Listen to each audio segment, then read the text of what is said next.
everybody. This is Arkansas Heritage Month, and in addition to the road trip, Barry and I are going to be taking you around to some places here in Central Arkansas where people are working to preserve Arkansas's heritage. And today we're here at the Arkansas Natural Heritage Commission, and today Theo Witsell is going to join us. He's one of the botanists here with the commission to tell us what they're doing to preserve Arkansas heritage. Good to see you, Theo. Yeah, good to see you. Yeah. Thanks for coming. Yeah, let's talk a little bit about the commission first. Okay, the Natural Heritage Commission is an agency of the Department of Arkansas Heritage, and our mission is to identify and protect the rarest plants, animals, and natural communities in Arkansas.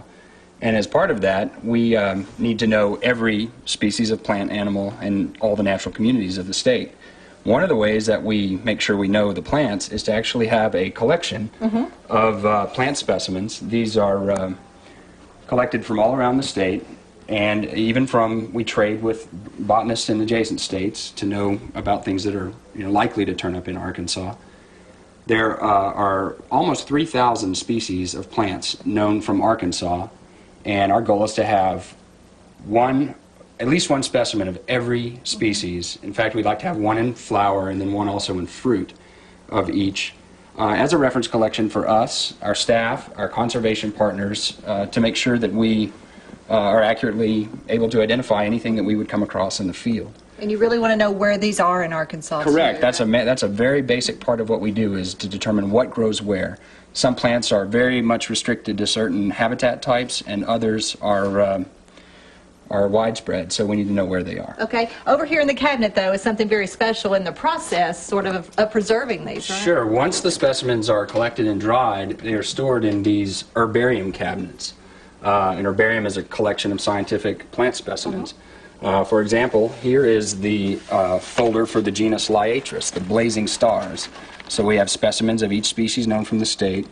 And the label of each species is very important. It tells where it was collected, it tells the date the collection was made, who collected it, information on the flower color, which might fade over time, the habitat type. All of these things are very important bits of data that go with each specimen. And some of these go back hundreds of years? Our collections, the earliest specimens are from the early 1940s here at Heritage, but some herbaria do have specimens going back to the 1600s even.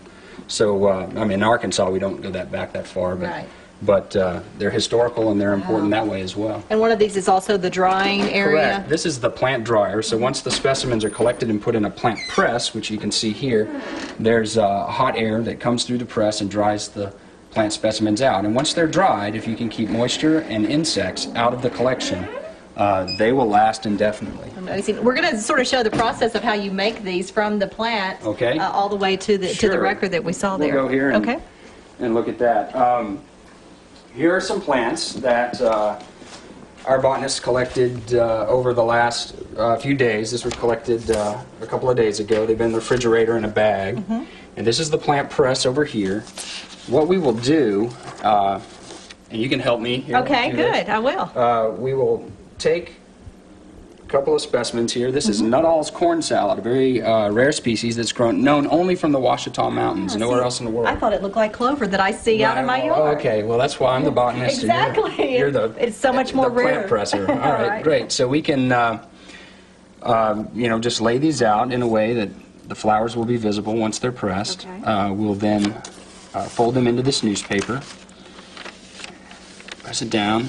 We'll put a foam blotter on and then overlay a piece of cardboard. I think I'm amazed that just newspaper works for this. Newspaper works great. There's a few aquatic plants that you'll have to press in wax paper so they don't stick. But other than that, this works pretty well.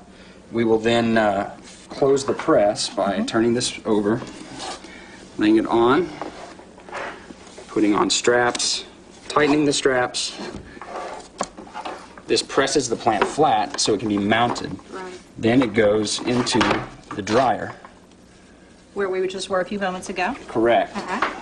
Anyway, once we get the straps on, if we can get the straps on, the press goes into the dryer. Science is sometimes a little hard, right? It is. Yeah. It is. We've just got a few seconds left. Take us sort of down the line here to how this all Then the labels are made for the specimens. The labels contain all that data that we talked about.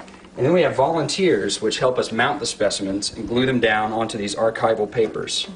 They're acid-free, archival, and will protect the specimen into the future. And that is the final product that will That's stay the here product. forever. Those get filed in the herbarium. It's amazing to see, how the records are kept of all of Thank you. our natural resources. So our thanks to you, Theo. Thank you for right. taking us around the Heritage Pleasure. Commission and telling us a little bit more Thanks. about it. We appreciate it. And continue to stay tuned for more of Arkansas Heritage Month. We'll be back with more of Good Morning Arkansas